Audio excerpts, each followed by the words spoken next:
आपका भी दक्षिण हार्दिक स्वागत है सुचित्रा चौधरी। आइए नजर डालते हैं आज की कुछ खास और बड़ी। स्वयं सहायता समूहों का सीसीएल ग्रेडिंग कैंप संपन्न। ब्लॉक पतारा में स्वयं सहायता समूहों का सीसीएल ग्रेडिंग कैंप संपन्न हुआ।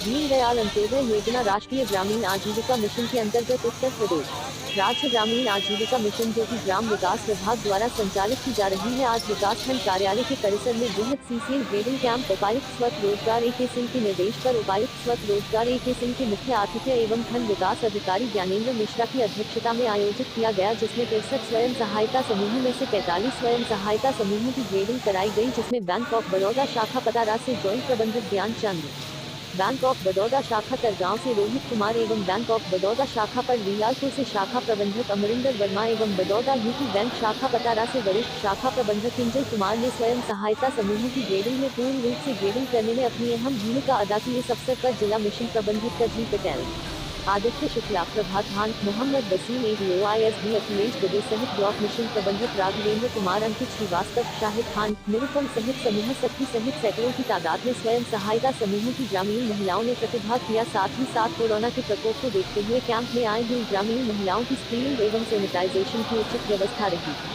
कानपुर नगर से ब्यूरो प्रमुख वीरेंद्र कुशवाहा जी की खास रिपोर्ट। ये जो आज हम लोगों ने ये कार्यक्रम किया, इसमें पहली समस्या तो सामने आई कि सोशल डिस्टेंसिंग का फॉलो करना था और कोरोना 19 के समय जैसा कोविड-19 में जो सावधानियाँ को बरतनी थी, तो पहले तो हम लोगों ने ये किया कि जितने भी लोग आए उनकी थर्मल स्कैनिंग और पल्स ऑक्सीमीटर उनकी रीडिंग लेना। और कोई भी अच्छी बात है कि इसमें कोई व्यक्ति ऐसा नहीं है जिसमें लक्षण दिखाई दे और सबको 1 से 1.5 मीटर की दूरी पर बिठाना। और यही प्रयास किया गया कि जो भी यहाँ आ रहा है वो पूरी तरह से को सैनिटाइज करने के बाद ही हमारे मैनेजर से सामने जाए या जो बैंक के कर्मी उनके सामने जाए, क्योंकि बैंकों में आजकल ये समस्या आ रही है कि काफ़ी लोग पीड़ित हो रहे हैं। इसका जो भी हमारे समूह यहाँ पर आ रहे हैं, मेरा केवल उनसे एक ही अनुरोध रहता है, हमेशा रहता है कि अब एकल व्यक्ति को आप महत्वपूर्ण या ताकतवर नहीं मान सकते हैं। जितना हमारे घर की महिलाएँ आपस में संगठित होंगी, गरीबी से लड़ने का केवल एक ही तरीका बचा हुआ है कि गरीब आपस में संगठित हुए और एक नया इनोवेशन, नए विचारों को लेकर आए।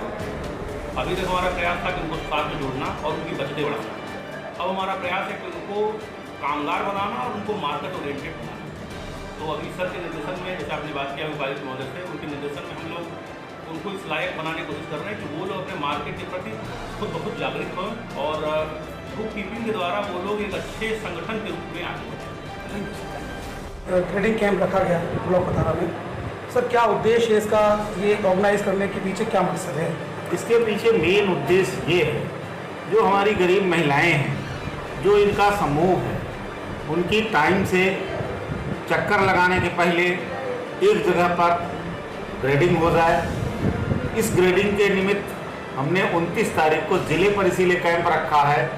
उस दिन केवल और केवल पासबुक बांटी जाएगी। वह पासबुक तब बांटी जाएगी जब यहाँ पर ग्रेडिंग हो जाएगी। जैसे आज हमारे विकासखंड पतारा में कुल हमारी 63 पत्रावलियाँ बैंकों में लंबित थी, जिसमें हमारी लगभग 45 हो गई हैं।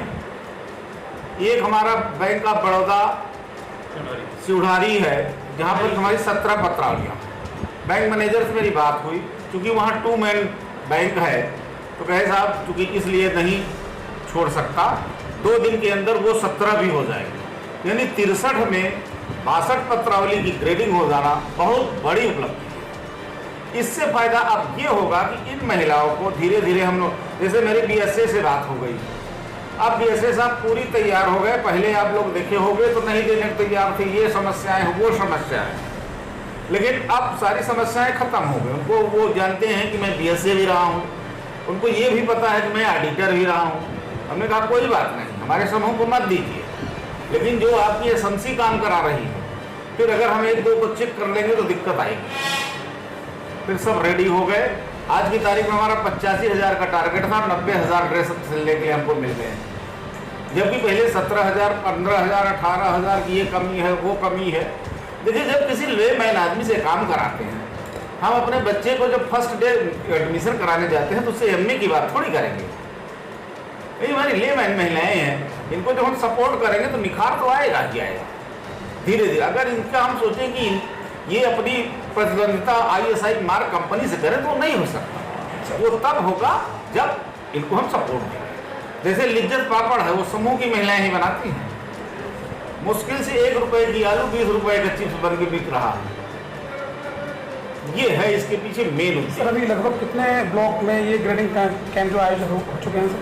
हमारे 3 ब्लॉकों में हो चुके हैं। सबसे पहले मेरा हुआ 20 तारीख को बेल्हार में, दूसरा 21 तारीख को हुआ बिदरू में, तीसरा आज 22 तारीख है पतारा में, कल 23 तारीख को है घाटमपुर और 24 को है सरसौली। सर आगे क्या क्या योजना है एनएलएम में? क्या आप कानपुर नगर में क्या करना चाहेंगे दीदियों के कानपुर माध्यम से? नगर में मेरा जो यहाँ के लिए मेन फोकस है, एक तो मैं 100% महिलाओं से CIB बनवाऊंगा नरेगा के तहत, क्योंकि नरेगा के DC में ही भी उसका ये होगा कि ऐसा ना हो कि CIB समूह रूपी प्रवेशद्वार से कोई घुस जा रहा है, कह दे रहा है कि हाँ समूह का है, वो नहीं होगा।